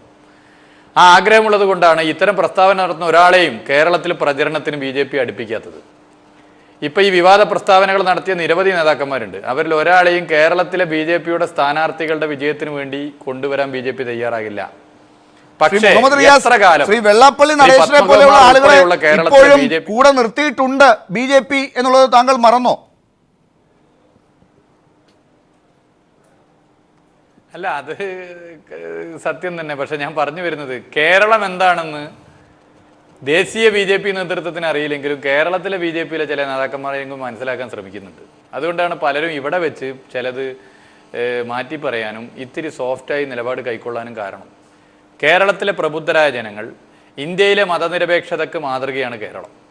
അമിത്ഷാ കേരളത്തിൽ വന്നൊരു സ്ഥലത്ത് പ്രസംഗിച്ചാൽ അത് BJPക്ക് ഗുണമാണോ ദോഷമാണോ കേരളത്തിൽ ഉണ്ടാകുക എന്ന് സ്വയം പരിശോധിച്ചാൽ മതി. അമിത്ഷാ വന്നാൽ ഗുജറാത്തിലെ വംശീയഹത്യയുടെ ഗന്ധം കേരളത്തിലാകെ പരക്കും. അത് BJPക്ക് എതിരെയുള്ള വികാരമായി മാറും. ഇതുപോലെ തന്നെയാണ് JNU വിഷയം. കനയ്യകുമാറിനോട് എടുത്തിട്ടുള്ള സമീപനം കേരളത്തിൽ BJPക്ക്, രാജ്യത്തെ BJPക്ക് ദോഷം ചെയ്തതുപോലെ തന്നെ വലിയ രീതിയിലേക്ക് അതിൻ്റെ ഒരു 10 ഇരട്ടിയിലധികം ദോഷം ചെയ്യുന്ന സ്ഥിതിയാണ് ഉണ്ടായത്. ഇവിടെ ഈ വിഷയത്തിൽ നടപടിയെടുക്കുമെന്ന് അദ്ദേഹം പറഞ്ഞു. ഞാൻ ചോദിക്കട്ടെ, VK സിംഗിൻ്റെ പ്രസ്താവന, പിന്നോക്ക വിഭാഗത്തിലെ 2 കുട്ടികളെ ഹരിയാനയിൽ ചുട്ടുകൊന്നപ്പോൾ തെരുവ് പട്ടികളെ തല്ലിക്കൊല്ലുന്നതിന് സമാനമെന്ന് പറഞ്ഞ VK സിംഗിനെ ശ്രീ നരേന്ദ്രമോദി പിറ്റേന്ന് ജന്മദിന ആശംസ ട്വിറ്ററിലൂടെ അയച്ച് പ്രകീർത്തിക്കുകയായിരുന്നു. സംസാരിക്കാൻ കഴിവില്ലാത്ത ഒരു വ്യക്തി പോലും സംസാരിച്ചു പോകുന്ന സംഭവങ്ങൾ, പ്രതികരിച്ചു പോകുന്ന വിഷയങ്ങൾ നമ്മുടെ രാജ്യത്തുണ്ടായപ്പോഴും നല്ല വാഗ്മിയായ ഇന്ത്യയുടെ പ്രധാനമന്ത്രി മൗനം പാലിച്ചു. നിങ്ങൾ ശ്രദ്ധിക്കണം, ഇത്തരം വിഷയങ്ങളിലൊന്നും തന്നെ ഇന്ത്യയുടെ പ്രധാനമന്ത്രി ശ്രീ മോഡിജി മിണ്ടിയിട്ടില്ല. അപ്പം ഇതിൽ നിന്നൊക്കെ തന്നെ അനീതിക്കെതിരെ മൗനം പാലിക്കുന്നത് അനീതിയെ പ്രോത്സാഹിപ്പിക്കുന്നത് തുല്യമാണെന്ന് എല്ലാവർക്കും അറിയാം.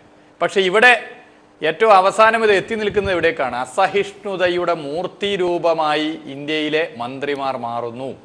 അത് പാർലമെന്റിൽ ശ്രീമതി മാനവവിഭവശേഷ വകുപ്പ് മന്ത്രിയുടെ പ്രസംഗം, ശ്രീമതി സ്മൃതി ഇറാനിയുടെ പ്രസംഗം മുതൽ പാർലമെന്റിനകത്തും പാർലമെന്റിന്റെ പുറത്തും നടത്തിയിട്ടുള്ള പ്രസംഗങ്ങൾ, ഇടപെടലുകൾ, രാജ്നാഥ് സിംഗിന്റെ സ്റ്റേറ്റ്മെന്റുകൾ ഇതൊക്കെ തന്നെ സൂചിപ്പിക്കുന്നു. രാഷ്ട്രപിതാവിന്റെ ഘാതകന് പ്രതിമ വേണം, മേൽപ്പാലം വേണമെന്ന് പരസ്യമായി പ്രസംഗിക്കുന്നവരായി രാജ്യസ്നേഹികൾ എന്ന് സ്വയം വിശേഷിപ്പിക്കുന്ന RSSകാരും BJPക്കാരും മാറുന്നു. ഇതൊക്കെ ജനം വീക്ഷിക്കുന്നുണ്ട്. BJPയുടെ വാട്ടർ ലൂ ഇന്ത്യയിൽ തുടങ്ങി എന്നുള്ളതിന്റെ ഭാഗമായിട്ടാണ് BJP ഇപ്പൊ ഇത്തരം ഒരു നിലപാട്, ശ്രീ പത്മകുമാർ ഉൾപ്പെടെ തീവ്രത കൈവിടുന്നത്, തീവ്രത താൽക്കാലികമായിട്ടെങ്കിലും കൈവിടുന്നത്. ശ്രീ JR പത്മകുമാർ, തീവ്രത താങ്കൾ ഉൾപ്പെടെ ഉള്ളവർ, രാജ്നാഥ് സിംഗ് പോലും കഴിഞ്ഞ ദിവസം ഇതൊന്നും ഞാൻ ചെയ്തതല്ല, എൻ്റെ ഇഷ്ടപ്രകാരമല്ല, ഇത് ഡൽഹി പോലീസ് വേണ്ടതൊക്കെ ചെയ്തതിൻ്റെ ഫലമായിട്ടാണ് ഇങ്ങനെയൊക്കെ ഉണ്ടായത് എന്നുള്ള രീതിയിലേക്ക് കാര്യങ്ങൾ പറഞ്ഞു തുടങ്ങിയിട്ടുണ്ട്. നിങ്ങൾ പതുക്കെ തലയുരാൻ നോക്കുകയാണോ? അല്ല ലാൽ, നിങ്ങൾ ഒരു സത്യസന്ധമായ കാര്യങ്ങൾ പറയുക. ഡൽഹി കനയ്യര ഇഷ്യൂവിനെ സംബന്ധിച്ച് ഡൽഹി ഹൈക്കോടതി വിധി എന്താ? ഡൽഹി ഹൈക്കോടതി അവിടെ അങ്ങനെ പറഞ്ഞു, ഇങ്ങനെ പറഞ്ഞു, എന്താണ് ആ വിധി? ഒന്ന് വായിച്ചു നോക്കണം. അതിൽ ഉപകാരം എന്ന് പറഞ്ഞൊരു സിനിമയിലെ മൈ ദേശ് കി ധർത്തി എന്ന് പറഞ്ഞൊരു പാട്ട്, ആ ഒരു പാട്ട് ഉദ്ധരിച്ചുകൊണ്ടാണ് അവർ ആ ജഡ്ജ്മെൻ്റ് എഴുതിയിരിക്കുന്നത്.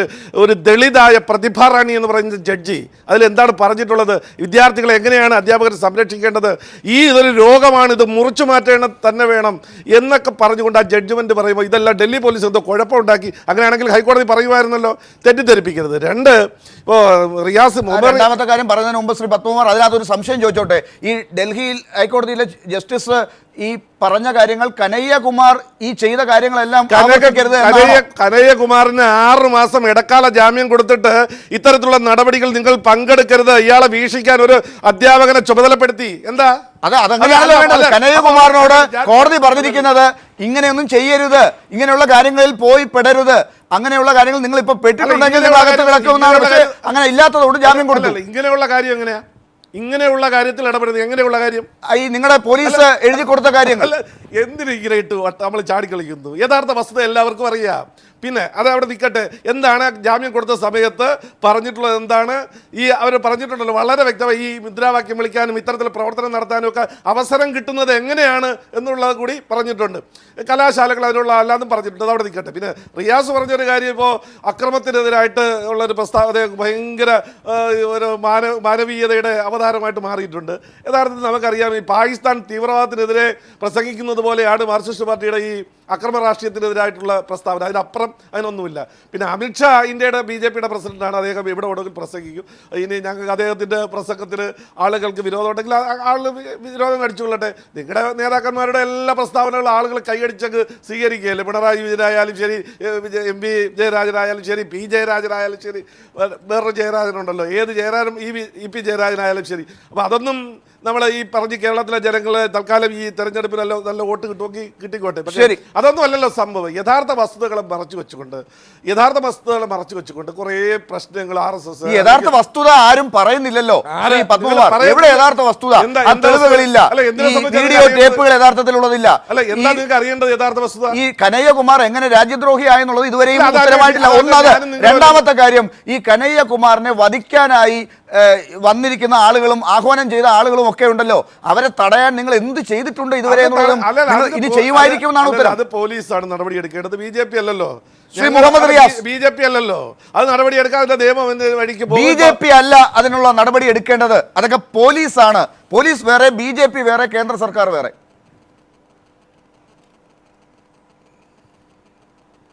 അതെ, പോലീസ് വേറെ, BJP വേറെ, കോടതി വേറെ. ഒരു കോടതിയിൽ ഒരു പൗരൻ പോകുന്നത് എന്തിനാണ്? കോടതിയിൽ ഒരു പൗരൻ പോകുന്നത് നീതി ലഭിക്കുന്ന ഒരു കേന്ദ്രമായി കോടതിയെ കാണുന്നു. അങ്ങനെയുള്ളൊരു കോടതിയിൽ കനയ്യകുമാറിനെ ഹാജരാക്കിയ സമയത്ത് നടന്ന സംഭവങ്ങൾ പോലീസ് വേറെയാണോ, BJP വേറെയാണോ, BJP ഉയർത്തിപ്പിടിക്കുന്ന രാഷ്ട്രീയം ഉയർത്തിപ്പിടിക്കാൻ ഉത്തരവാദിത്തപ്പെടുത്തിയവരാണോ പോലീസ് എന്നൊക്കെ ജനം കണ്ടതും മനസ്സിലാക്കിയതുമാണ്. അഭിഭാഷകരുടെ കോട്ടിന് ഒരു വിശുദ്ധിയുണ്ട്. ആ അഭിഭാഷകരുടെ കോട്ടിട്ടുകൊണ്ടാണ് കനയ്യകുമാറിനെ ഭീകരമായി മർദ്ദിച്ചത്. അത് നോക്കി നിൽക്കുകയായിരുന്നു പോലീസ്.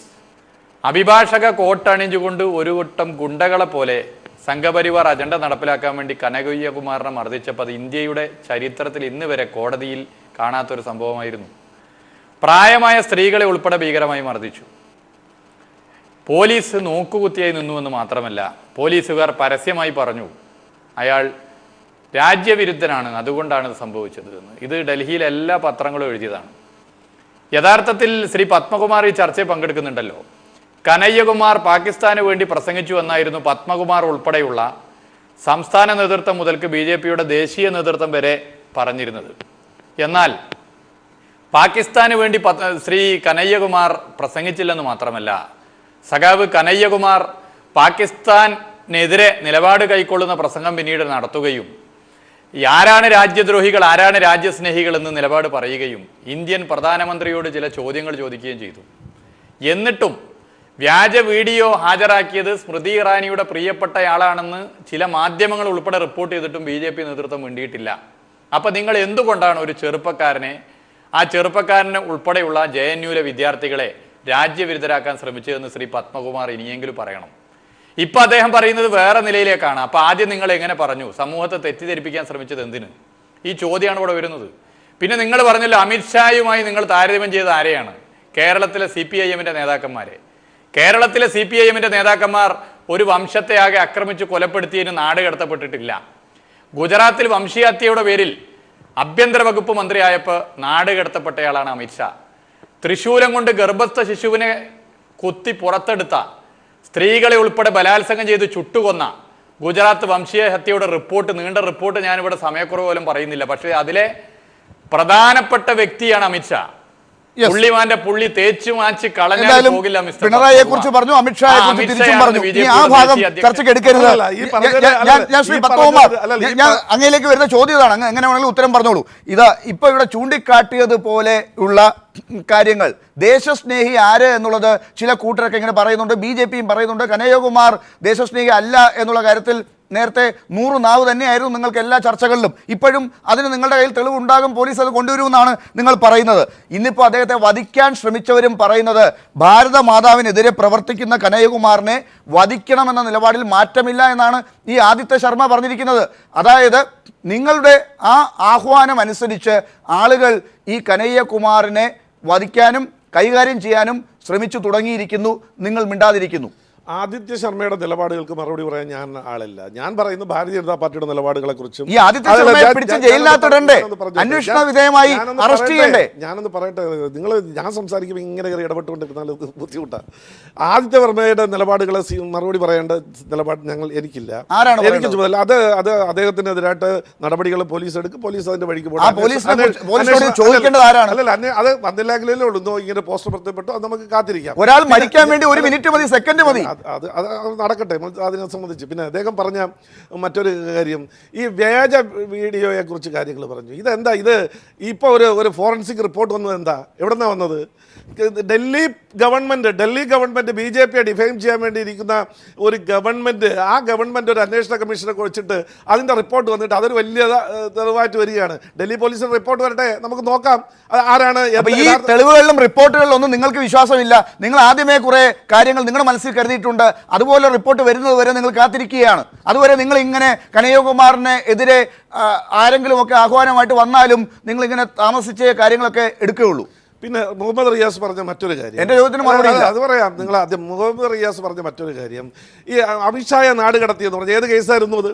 ഇസ്രത്ത് ജഹാൻ കേസിലുള്ള ഇപ്പം എന്താണ് വന്നിട്ടുള്ളത്? ആഭ്യന്തരമന്ത്രി ഉൾപ്പെടെ കോൺഗ്രസ് നേതൃത്വം ഉൾപ്പെടെ അന്വേഷണ ഏജൻസി കൊടുത്ത റിപ്പോർട്ടുകളെ മറച്ചു വെച്ചുകൊണ്ട് രാഷ്ട്രീയ താല്പര്യത്തിന് വേണ്ടി എതിരാളികൾക്കെതിരെ കേസ് കെട്ടിച്ചമച്ചു എന്നുള്ള തെളിവുകൾ വന്നുകൊണ്ടിരിക്കുകയല്ലേ. എന്താ റിയാസിന് അതിനെക്കുറിച്ച് പറയാനുള്ളത്? അപ്പോൾ ഇതേപോലുള്ള കുറേ പ്രചരണങ്ങൾ BJPയെ തകർക്കുന്നതിന് വേണ്ടി കോൺഗ്രസുമായി കൂട്ടുചെന്ന് ആ കോൺഗ്രസിനെ ഏറ്റവും ഇന്ത്യയിലെ ജനാധിപത്യ വിരുദ്ധമായി പ്രവർത്തിക്കുന്ന ഒരു സംഘടനയ്ക്ക് ചൂട്ടുപിടിക്കുന്ന ഒരു നിലയിലേക്ക് കമ്മ്യൂണിസ്റ്റ് പാർട്ടി പോയില്ലേ? ശരി, അപ്പൊ ഇങ്ങനെയുള്ള കാര്യങ്ങളൊക്കെ ചെയ്യുന്നതിന് കൂട്ടുനിൽക്കുന്ന JNUവിലെ വിദ്യാർത്ഥികളും കനയ്യകുമാറിനെ പോലുള്ളവരും ഇങ്ങനെ സംരക്ഷണം അർഹിക്കുന്നില്ല, അതുകൊണ്ട് അവർ ഭീഷണികൾ നേരിടട്ടെ എന്നാണോ ഈ പറഞ്ഞതിന്റെ അർത്ഥം? എന്നല്ല ഞാൻ പറഞ്ഞത് ആ അർത്ഥത്തിലല്ല. അവര് ആര് എന്ത് നിയമവിരുദ്ധമായി ചെയ്യുന്നുണ്ടോ അതിന് നടപടി എടുക്കേണ്ടത് ഗവൺമെന്റുകളാണ്, പോലീസാണ്.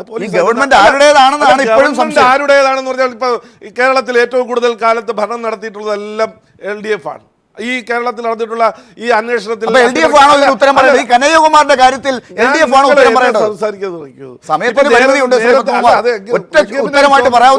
ഓരോ ചോദ്യമായിട്ട് ചോദിച്ച് രണ്ടുപേരുടെയും മറുപടി പറഞ്ഞാൽ പറ്റും. ഇത് റിയാസും നിങ്ങളും പറയുന്നതിന് ഞാൻ മറുപടി പറയണം, അതിനുള്ള സമയക്കുറവുള്ളൂ. റിയാസ് പറയുന്നതിന് മറുപടി പറയണ്ട, ഞാൻ ചോദിക്കുന്നതിന് പറഞ്ഞാൽ മതി, രണ്ടുപേരും പെട്ടെന്ന് ചർച്ച അവസാനിപ്പിച്ച് പോവാം. അതുകൊണ്ടാണ് ഞാൻ ഈ അവസ്ഥ പറയുന്നത്. ഈ ഞങ്ങളെ സംബന്ധിച്ചിടത്തോളം ഇതിലൊരു ഇടപെടലില്ല. പോലീസിന്റെ വഴിക്ക് അന്വേഷണം നടത്തട്ടെ. നിയമവിരുദ്ധമായ ജനാധിപത്യ വിരുദ്ധമായ ഒരു നിലപാടിനോടും ഭാരതീയ ജനതാ പാർട്ടി അന്വേഷണം നടത്തുന്നു. കനയ്യകുമാറിനെതിരെയുള്ള ഭീഷണി ഇതുവരെ താങ്കൾക്ക് അറിയാമോ? ഏത് പോലീസ് സ്റ്റേഷനിലാണ് ഈ അന്വേഷണം നടക്കുന്നത്? പോലീസ് അന്വേഷണം ഡൽഹി പോലീസ് കേസ് എടുക്കുമായിരിക്കും. മുഹമ്മദ് റിയാസ് ഇപ്പോ ട്രിവാൻഡ്രത്താണുള്ളത്, കേസ് എടുത്തോ ഇല്ലെന്നുള്ള കാര്യം ഞാൻ അറിഞ്ഞില്ല. തീർച്ചയായിട്ടും അതിന് പരാതി ഉണ്ടെങ്കിൽ കേസ് എടുക്കും. ശ്രീ മുഹമ്മദ് റിയാസ്, എന്തായാലും ഈ പോലീസിന്റെ ഭീഷണിയൊക്കെ കനയ്യകുമാറിനെ പോലീസിന്റെ ഭീഷണിയല്ല, ഈ ഭീഷണികളൊക്കെ വന്നതൊക്കെ പോലീസിന് കനയ്യകുമാറിന്റെ ചുറ്റും എസ്കോർട്ടായി നടന്നുകൊണ്ട് ഇനി അങ്ങോട്ടുള്ള ദിവസങ്ങളിൽ ഈ കനയ്യകുമാറിന്റെ ചുറ്റും നിന്ന് മുന്നോട്ട് കൊണ്ടുപോകാൻ വേണ്ടിയുള്ള മറ്റൊരടവായി കാണേണ്ടതാണോ?